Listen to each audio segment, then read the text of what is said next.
Good morning. I'm Jay Cleveland Payne. Strange when you think of the changes that we've both been in the state of mind. Would that be chances, I should say. Too cool to be careless, looking for the right thing. Oh, baby, don't look any further. Don't let the bad reads fool you. This is a classic. My name, and once again, is Jay Cleveland Payne, and this is Things You Might Not Have Heard for Wednesday, February 23rd, 2022. What we're going to present to you in the next 15 minutes or so are 5 news stories that are conversational, if you will. News stories that people are chatting about, people like you tell us are good to talk about. Sometimes they are the biggest stories out there, headlines. Of course, everybody's talking about Russia and Ukraine. Today, we're backing off that and picking up a couple other stories that may not be headline news, but are things that you probably want to get into. We like to think of yourself as your tertiary side piece of news. We're there for you when you really need us, and not necessarily with just the main things. That sounded much better in my head. Thank you so much for being a part of this, whether you're showing up live around 5:30 in the morning on Central Time here in Little Rock, Arkansas, expecting snow here today, or if you've seen us on the replay a few hours down the line. Make sure you let us know how you're watching and when you're watching and what we can do for improvements. Now, let's get on with some of the news stories, shall we, so we can get you those things that you might not have known so that you can start talking about it and sound really, really smart around the water cooler or the vending machine or whatever it is you're hanging out at these days. Starting off with Zoe Soho Bethel died days after falling from building. Insider.com, the story in this one. And this is one that's getting weirder and more interesting as things go along. Zoe Sozo Bethel, I'm sorry, apologies for the name pronunciation, is someone who was nowhere near my radar as of 3 days ago. That's because I have no reason to know who she was. She is Miss Alabama 2021, so I guess the current Miss Alabama, and she was at a building in Florida and fell off the building. And while this sounds extremely eerily similar to what happened in New York a few weeks ago, and that was the sort of thing that went down. The Miami-Dade police have called this an accident, a very unfortunate and tragic accident. It was originally thought that this was a failed suicide attempt.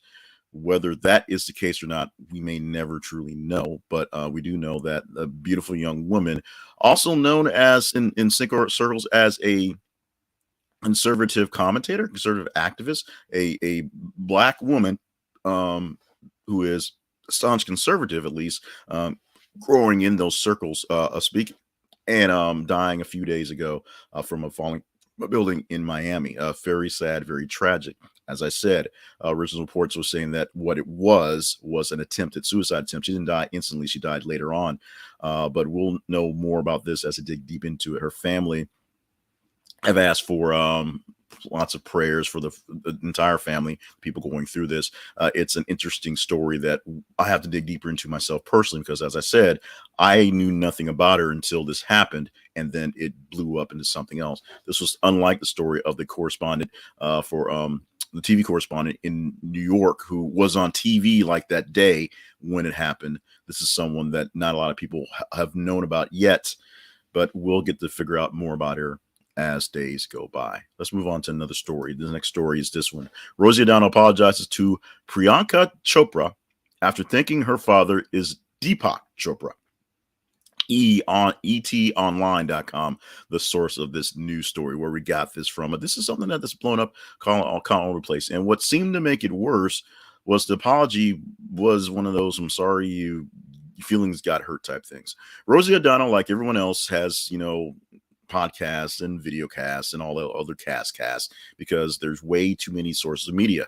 That's why I'm on this thing, by the way, and not enough people to watch stuff. And so in order to kind of keep relevant, a lot of famous people talk to a lot of famous people in a way to keep the circle of life going that way.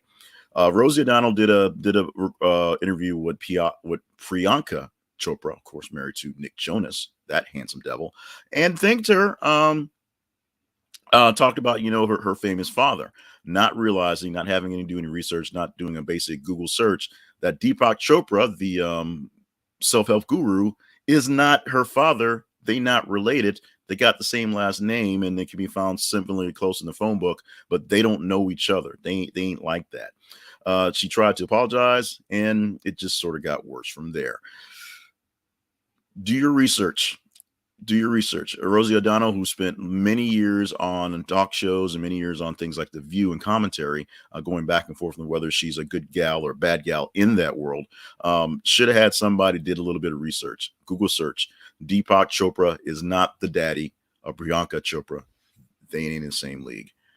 Moving on, let's go on to this story out of LA, ktla.com, the source for it. And it is this headline: Huge bear, Hank the Tank, has broken into dozens of Lake Tahoe homes as it eludes capture. Now, this is not Jack Ryan out there on the search for, big time spies. This is just a big old bear living in Lake Tahoe, living out in the woods, now living out in the neighborhoods that were once the woods, and he's just roaming around town. He's literally seeing what he can see. Bears in the woods doing what bears in the woods do, wander into houses and trying to be bears. That makes no sense either. So it is what it is. It does what it does. He's out there roaming the streets of Lake Tahoe and just breaking in, getting food, watching some TV, checking up on the game, getting a little rest. Maybe he's using the bidet. They use those out there. Who knows? Who cares?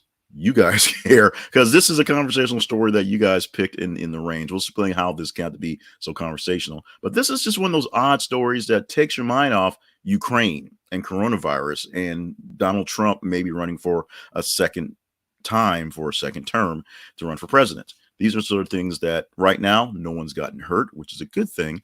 But it is a little bit scary that this bear is bold enough to get his own nickname, and he's out there doing things and messing around and being smarter than the average bear, I guess, Yogi Bear notwithstanding. Story number next is this one, and it is 22-year-old breaks Guinness World Record for tallest stack of M&Ms. Again, as you can see, my glasses are on my head, so I can't read anything today. This story coming from abc4.com, which is the Australian broadcasting network, that ABC4. So this is a kid from Australia, 20-year-old kid. He's in the Guinness World Record for stacking the most M&Ms, the tallest M&M stack in Guinness record history. His name is Brendan Kilby. He's out of Queensland, and he claimed this thing twice. First, he tied the original record of stacking M&Ms. I'm going to stretch this as much as I can. So M&Ms are this record is done by using plain M&Ms because peanuts and whatnots are all weirded and may have little grooves. So you're taking plain M&Ms just out of a bag of random sort, and you have to stack them. They have to stay stacked for at least 10 seconds. And this is something that has been done not too many times. This guy has done it twice. First time, 4. This time, 6. Something like that. Camera's over here. There you go. Been doing broadcasting for 20 years. Camera's over here, guy. So, yeah, so he stacked 6 M&Ms on top of each other for his new Guinness World Record. He actually holds 6 Guinness World Records. This article didn't go into all of them, and I didn't care that much to go deep into it. Kind of a slow news day, as you can tell. But check out this guy, Brendan Kilby, who has stacked 6 M&Ms. I think I have a picture of 6 M&Ms. Well, it's not in here. I guess it's in the replay of the thing. It's in the video. But you hold it up to a ruler, you stack them up, you wait 10 seconds, they fall over, you get a record. You get a record. You get a record. You get a record. If you have aspirations for Guinness World Gold, then hey, don't let this stop you. Don't ever stop believing. Let's stop for a moment and talk about something a bit more serious, and that is your knowledge. This video cast here is meant to give you a quick burst of news in a short amount of time and hopefully give you the gist of what's going on. That goal actually gets done very well by the folks at Blinkist. If you go to thisisaconversationproject.com/Blinkist and get a chance to get the free trial, 7 full days of the full app, you will find you're that much smarter for trying it, and you'll never know how you'll be able to live without it once you got into that.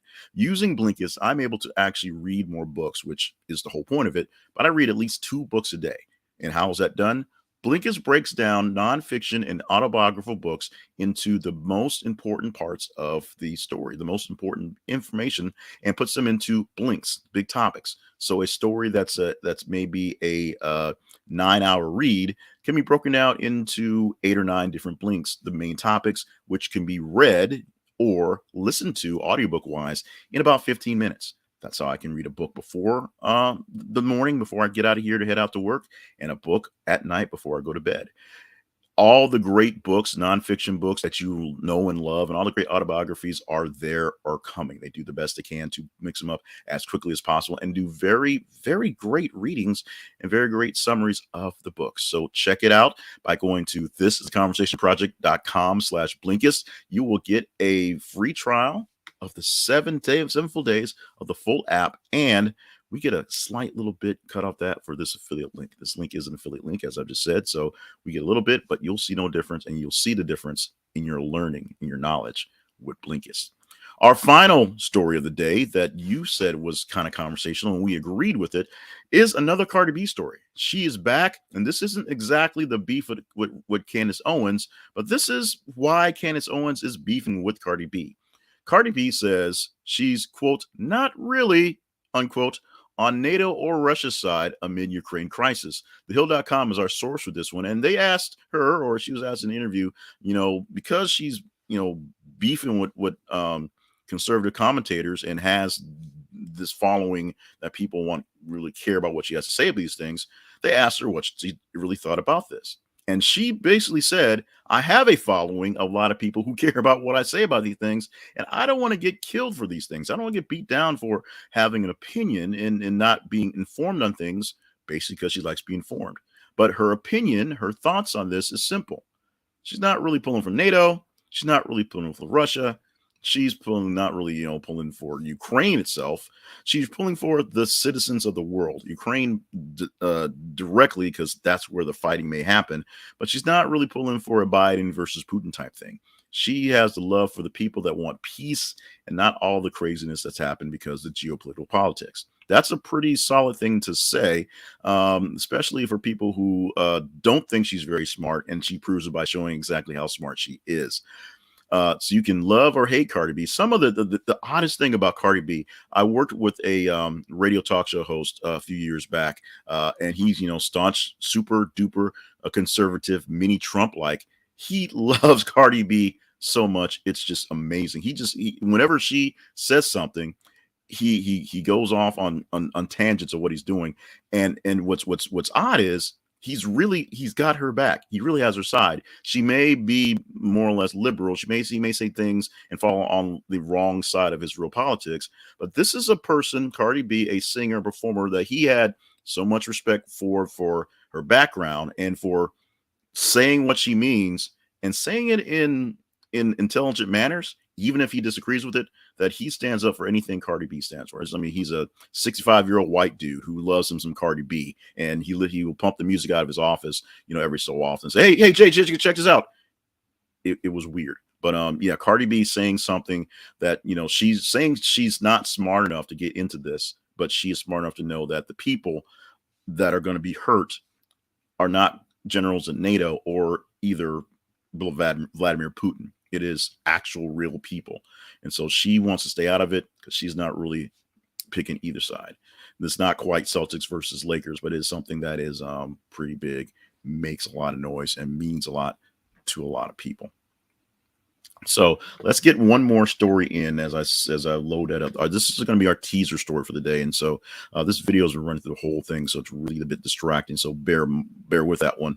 But coming up, posting in about 5 minutes or so, as we're doing this here, the headline: parents of toddler who accidentally ordered $1,800 worth of items from Walmart unbox his purchases. And when the show first started, this is coming off of Inside Edition. This is a story from a few weeks back where a toddler got a hold of a mommy's phone and it just sort of hit buy. And it was a bunch of stuff that was in the shopping cart and just random things he picked up. And it turned out to be about $1,800 worth of stuff that was bought and paid for, because they paid for it. They just got it. And so now they're going through a pretty big unboxing. This is going to go through you. So check it out online. Go to our feeds. I'll explain more about that. But this is a story that's going to be out there that you can react to. If you want to get deeper into the story, we can talk about it if you say you want to talk about it.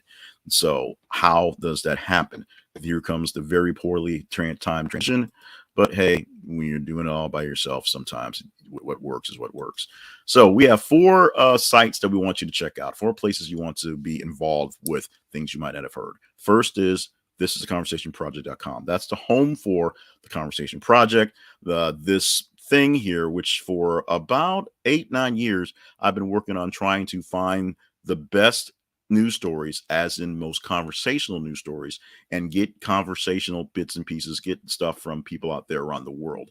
Australia seems to be a really big hit. We get a lot of Australian stories from the Australian Broadcasting Company and such. So we're glad about that. But check out the main website. This is conversationproject.com for more about the Conversation Project and how you can connect to other things, which I'll also talk about in a moment. Buymeacoffee.com/J Cleveland Payne. We used to, as of Monday, talk about this off the bat, because if you want to help keep things going well, we need funding from people like you. And so, well, today it's a mug of tea for the price of a cup of coffee, a donation about that size. You too can help keep good news on the air, or at least me, if you don't think this is good news. If you think there's some enjoyable things about this, you can go to the website, this is conversationproject.com, and click on the sponsors and see a sponsor there, or go to buymeacoffee.com/J Cleveland Payne. There's also a button there called partnerships, which takes you to the same place as well. You can give a donation to keep us going. And our feeds, Facebook and Twitter, facebook.com/This is a Conversation Project, and Twitter.com/TH_conversation. What happens is every 50 minutes, we post a news story on those feeds. They're concurrent, so they go at the same time. And as you see those stories, when you check your Facebook or Twitter, engage with them. Like them, love them, hate them, share them, be a part of the story, and you can literally be a part of the story. Every morning, about 5 in the morning, we start doing a show prep for this thing, launching about 5:30. We pull all the stories, all the data from the previous day, and then we put it into a ranking spreadsheet to give us what the top to bottom stories are. This morning, we had a kind of rough day yesterday, so only about 27 stories posted. And then we take from the top 15 stories and look for stories that are the most conversational, we believe, based off you saying they're in that range, and try to do a good narrative.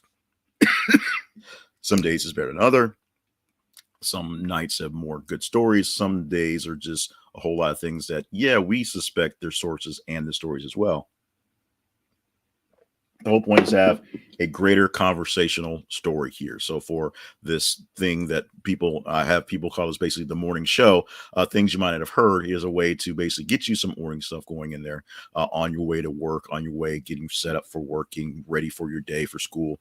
Just get a little bit of extra information and conversation. Adding more conversational pieces to the pie as quickly as we can. So check out this is a conversationproject.com for more details on how those things are happening. And yes, the silly thing of me do my little lyrics at the beginning, that Deo, Omadeo, don't look any further. Dennis Edwards story that literally just popped in my head randomly as I was searching through other stories, other songs put in there. So that is the source of it. Some weird earworm popping in my head, and me, of course, thinking for some reason it was Frankie Beverly. I don't know where that came from. If you want to pop up a song, present it to us, shoot me out a message on the socials. J Cleveland Payne is how I can be found, and you'll get proper attribution, just like my wife did yesterday when we did the Chicks. And she even thought it was Miranda Lambert or something like that. She picked a song and guessed the wrong song. I don't know. It's how it worked out. But for today, it worked out. And so we're going to do this again tomorrow. Oh, no. Fingers crossed. Things you might have heard for Wednesday, February 23rd, 2022. My name is J Cleveland Payne. I am more or less a professional broadcaster, but sometimes you got to take it back to basics. As you've heard in my story a long time ago, I don't do video well. I think I'm getting better. Your feedback has been wonderful. Thank you so much for your love and support. And for the guys that tell me that the beard isn't working, it's staying. So deal with it. Class is staying too.